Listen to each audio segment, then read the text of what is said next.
they did not. But what is it you admire most about the former Ayatollah's regime, then?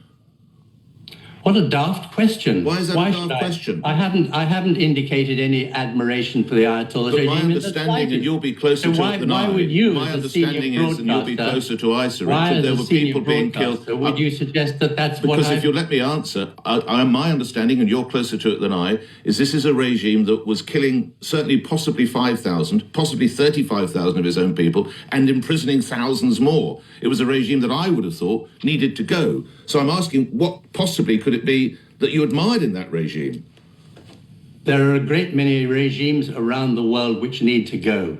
But the important issue for Britain's national security is the framework set out after the end of the First World War to minimize the chances of the law of the jungle taking over from international law should be preserved.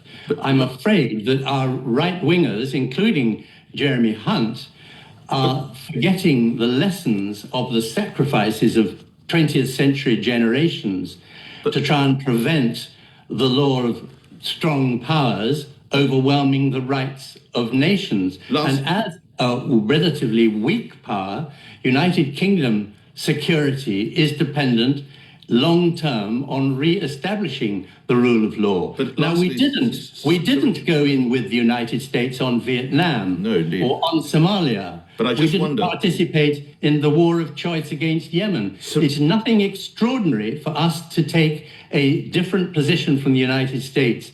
And the people who are panicking about it are the Americans, because it's their domestic political problem, which they fear we have exacerbated. Lastly, I wonder, Sir Richard, the rules, as you rightly point out, that were established after the First World War, with players such as President Xi, the late Ayatollah, President Putin on the world stage, are those laws still applicable? Laws that came about more than 100 years ago?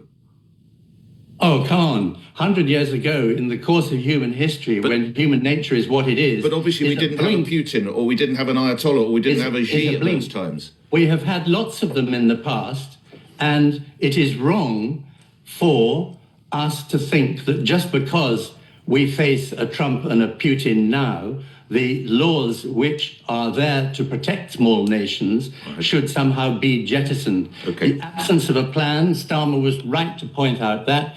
The absence of a legal base, he was right to point out that.